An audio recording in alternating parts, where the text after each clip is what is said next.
attempt to catch the Super Heavy booster at the launch tower, as well as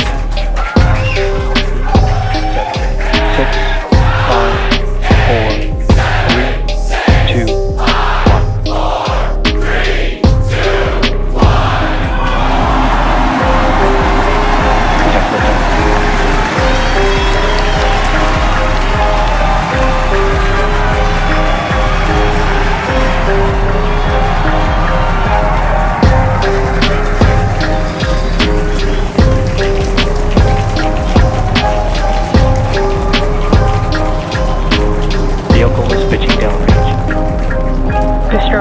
Pressure nominal.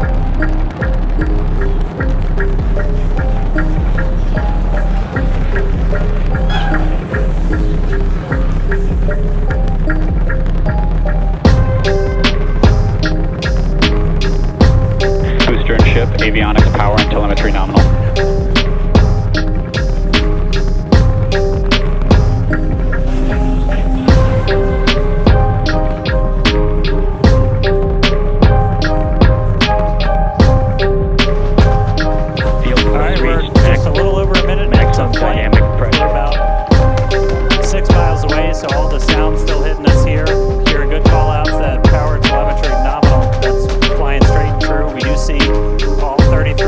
Engines lit up on telemetry screens. At this point, we've passed through that point of maximum aerodynamic pressure, that max Q. Now, coming up in just a little over a minute from now is going to be hot staging. So we're going to see the 6 engines on the ship ignite while still attached to the booster. Just before that, we'll see all but 3 center engines on the booster shut down. In what we call MECO, it's most engines cut off instead of main engine. And so while we continue to watch it go up, a lot of our flight controllers looking at all the systems around the tower. Again, we have to send a manual command. About 30 seconds away from hot staging.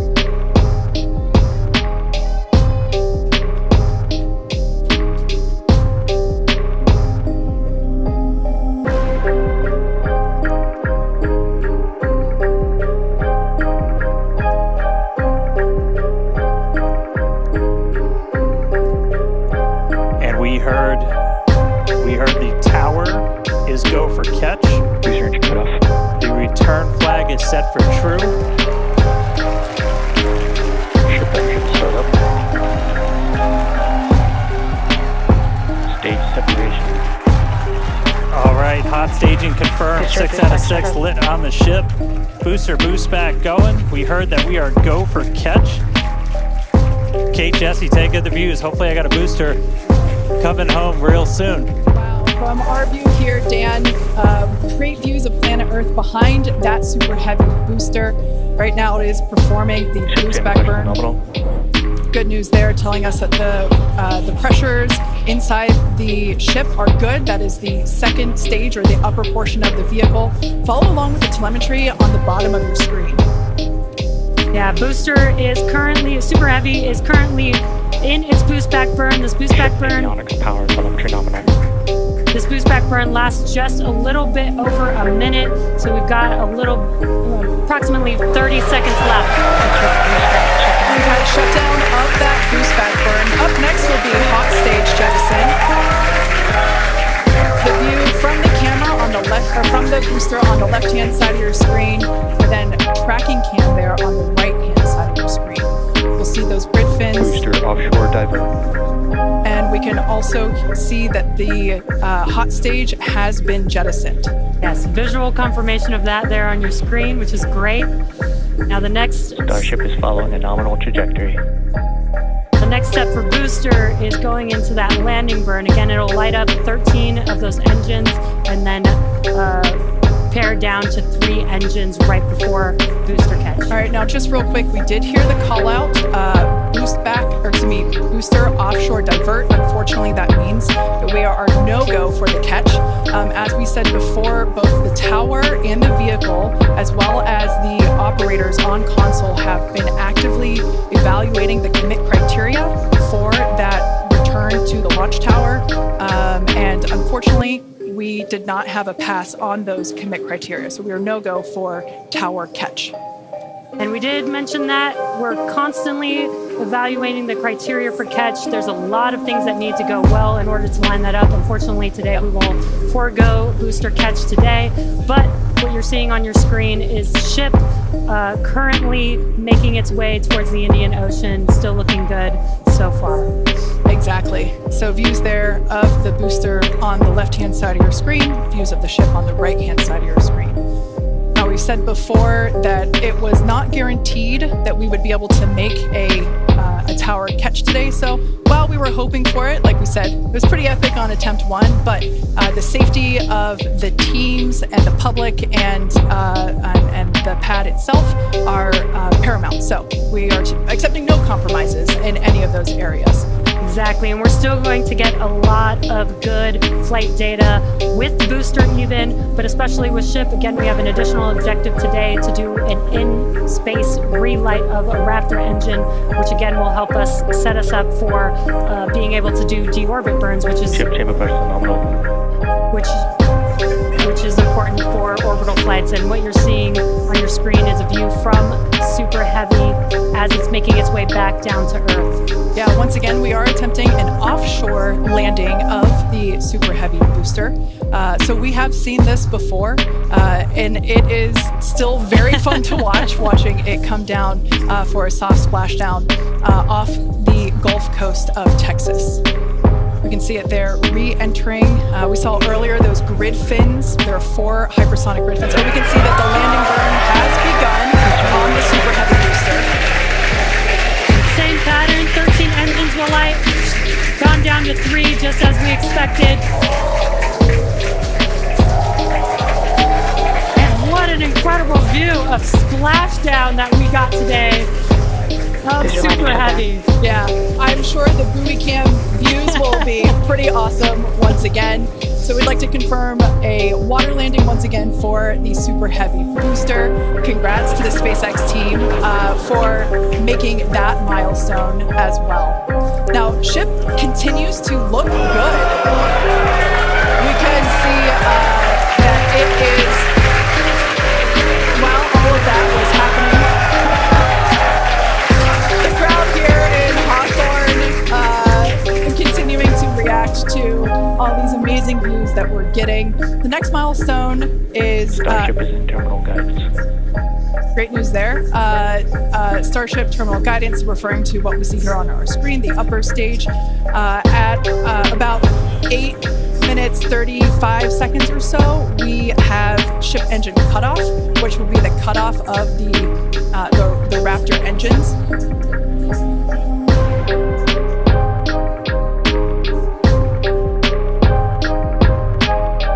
We can see on our screen ship giving us some incredible views brought to us by Starlink. This view is also very interesting because we can see basically the receding tile line that we referred to earlier, where we mentioned we have removed a number of heat shield tiles in order to test out and push the envelope on the ship and demonstrate what its capabilities are. Ship engine cutoff. And there we just heard call out for SECO, ship engine cutoff. Great news there. Everything continuing to look awesome for ship. Full view looking aft on ship here. Ship FTS is saved. Nominal orbit insertion. There's that call out we were waiting for. Confirmation of good orbital insertion for ship today. It has been a very exciting afternoon so far. We'd like to send it back over to Dan, who can give us that live view experience. Dan, once again, are you okay after witnessing another Starship launch? Yeah, totally fine. It's you guys have to be jealous. This is the only way to do this. This is fantastic. No, it was really cool to see a liftoff, 33 out of 33. Didn't go for the booster catch today. Initially, we were good, and then we tripped a commit criteria and did the offshore divert. So we went and did that water landing, as everybody saw. We'll dig into it a little bit more, but again, we've done it once, we've now done it twice. We're going to keep trying to do it, as this is just a core capability of Starship and what's going to make it so incredible. There's a lot left. We're just about almost 10 minutes into this flight, so about 50 plus minutes still to go. Ship nominal orbit, so it's on its way around the planet. It's going to attempt to do an in-space burn. We're going to light one of those Raptor engines, the sea level ones in the middle, just to help demonstrate that we can relight in that microgravity environment. Really critical for deorbit burns as we start to do some orbital missions in the not too distant future. And then following that, we'll see a ship entry, maybe a splashdown. As you guys said, we're really going to be pushing ship on this one. We're pretty much intentionally putting it in places where we expect it might not do so great, and all that's to try and help us learn, see if we were a little too conservative, and then maybe that opens up more capability for when we start catching them. Starship is now halfway through the peak heating phase of entry. Sweet. Halfway there. Halfway home, guys. Yeah, and if you guys, again, can follow along with the altitude and the speed of ship as it's making its way back down to Earth, bottom right-hand corner of your screen, speed is still going really, really fast. Again, as it gets closer to Earth, we'll see that altitude drop a little bit faster. It's kind of dropping pretty slow right now. And again, as we get closer and closer to literally the surface of the water, then we'll start to see that speed pick up. And if we can make it through this re-entry, we will attempt to do that flip maneuver once again and splash down in the ocean. Exactly. Like we've been saying, we are testing beyond the perceived limits of the vehicle. We want to go learn more about the ship, and this is a great opportunity to do that. So really pushing the flight hardware in a flight environment to help inform these future designs. As we've mentioned, it has a different heat shield. This heat shield is not the same generation as what we flew last time. This one is one generation older. So we are also testing out new secondary thermal protection materials. So basically, like, if the heat shield isn't in this one spot, can this other material protect the metal, is the thinking there. Also checking of the ship's structural strength in those areas where we're looking to add that ship catch hardware, just to see if it survives entry. So yeah, as we've been saying, we've done a lot of calculations and simulations. This view right here is super cool. This is looking out from the aft engine bay, basically at the bottom of Starship. Then on the center left-hand panel, if you will, we have one of the forward Starship flaps, so one of the flaps located at the top of the vehicle. Underneath that is one of the aft end flaps, like the one that we see in the main picture there on the right-hand side of your screen. Now these views, as the vehicle continues to enter the Earth's atmosphere, drawing a crowd once again here at SpaceX in Hawthorne as folks tune in as the mission continues on. Now, the next event that we have coming up, we should hear the call out that the vehicle is transonic around T+1 hour and 2 minutes or so. That means that the vehicle is traveling near the speed of sound. We say near the speed of sound because of certain parts of the vehicle where airflow is going faster and other parts where it's going slower. So it kind of teeters there on the brink of the speed of sound. So once we have equal flow on all parts, then we'll hear it subsonic. Yeah, and almost real quick, almost a reverse of, I'm sorry, Jesse, almost a reverse of before we see the Earth starting to come into view. We've got sunrise there over the Indian Ocean. So this is going to look different from any of the reentries we've had before, and it was specifically so like we get as much daylight as possible to see how ship does this. Over to you, Jesse. Sorry about that. Dan, great minds think alike. That's exactly what I was going to point out, is that we're getting a lot clearer view of the Earth in the background with the different temperatures that we're seeing, with the different colors of that plasma around the ship, which is really, really cool to see. Again, we are pushing the limits of ship today, but so far everything is looking pretty nominal. We'll see how the next few minutes goes. Yeah, like we've said before, don't be surprised if this is not entirely smooth sailing all the way down to the ocean's surface. Similar to Flight 5, we are targeting the same splashdown location in the Indian Ocean, but we are not expecting to recover the vehicle. Right, and we were getting some glimpses of the flaps. The flaps so far are looking pretty good. We're not seeing any burn through. There's those flaps again in that hinge area, which is our most concerning area there. That's great news for us for now. Again, the next few minutes could change as we continuously push those limits. Yeah, once we slow down a little bit, once we're subsonic essentially, so I think that's about 1,200 kilometers an hour. Once we're down below that, that's when we're going to kind of dip our nose down and get that more aggressive angle of attack. Normally we're just belly flop right into the water, pretty much that position. But if we're going to be able to do return to launch sites, we're going to want to be able to fly with a little bit more of an angle of attack, get you a little bit more range as you're coming through. And so this will be just a test to see quite how far can we push it. And obviously we're going to do these kind of tests way out here in super remote areas before you ever try to bring a ship back to a place like Starbase. Starship remains on a good entry trajectory. External temperatures are coming down. All right, great news there. That tells us that we are through the phase of peak heating. So we are expecting these temperatures to continue to come down. Once again, we are targeting a soft splashdown in the Indian Ocean off the northwest coast of Australia. We can see these beautiful views of planet Earth coming in. Yeah, this is very different, where we had nighttime views of the ship as it was re-entering, and now we've got daylight. It is about an hour or so after sunrise there in the Indian Ocean, so pretty cool to see this.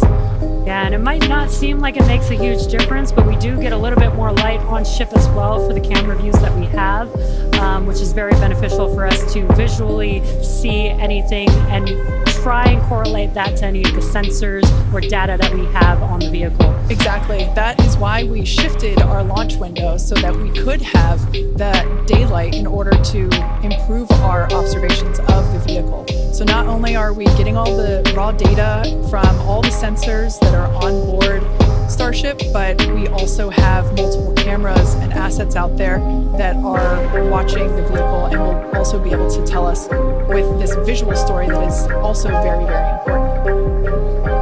And as we get down a little bit lower, the Raptor engines are in their chill phase right now, so just essentially getting them primed to turn on.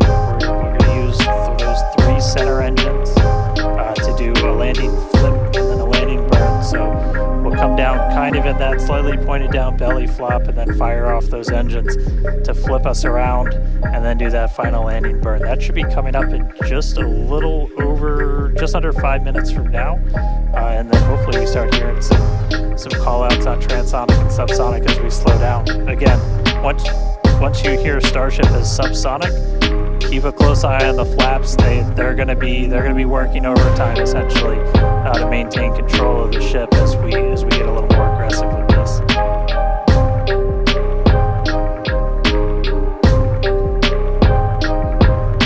We can see that we are beginning. Starship has passed maximum entry dynamic pressure.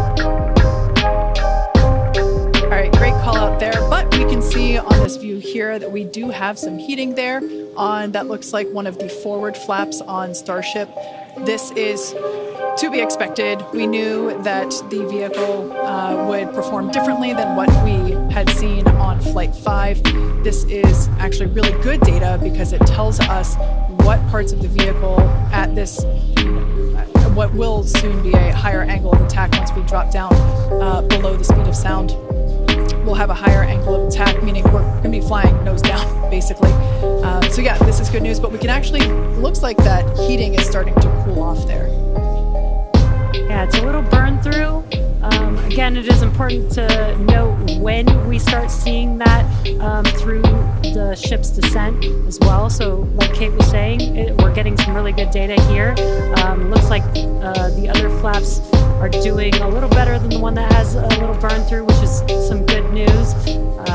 Again, constantly watching. We've got a couple minutes until we're expecting to make it all the way back down to Earth.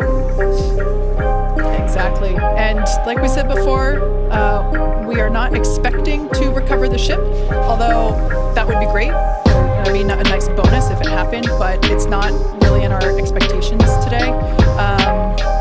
We really want to push the hardware, as we've been saying, but really the telemetry and the data and the video that we receive all the way to the end is truly what we're looking for and will help inform the future designs of this vehicle. You can see some flap movement as the camera is moving around. That's what you're seeing there is the flaps adjusting. We have a camera on one of the flaps there this is the view that you're seeing there. And you can also see the graphic in the bottom. Starship is slowing down past Mach 1. And call outs aligning with this, you can see the orientation of the vehicle starting to change. You can follow that graphic at the bottom of your screen. Again, that is why those flaps are changing. They control the orientation of the vehicle.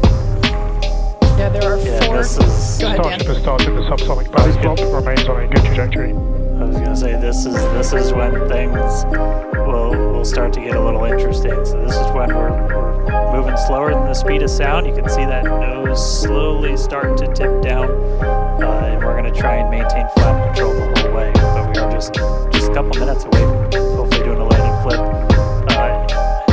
and landing burn if the flaps can hold together.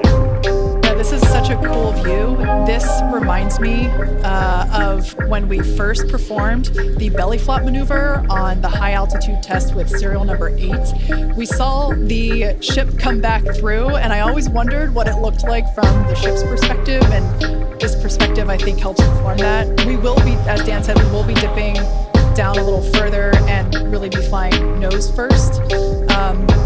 This higher angle of attack, we're intentionally doing it to stress those aft flaps, and that will help inform the limits of flap control in order to collect data for future landing profiles.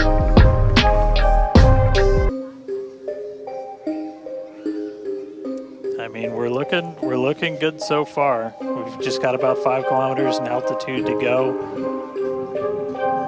We'll ignite the engines when we're still just a couple hundred meters over the ground, do that flip. Starship is passing through 5 kilometers altitude, remains on a good trajectory. I have a feeling this is going to look so cool as it passes through the clouds.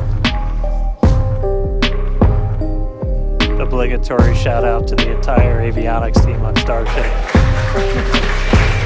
And there's that nose down orientation.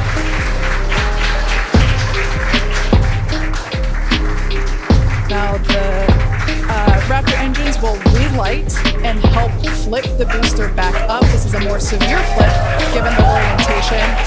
The engines will shut down prior to the water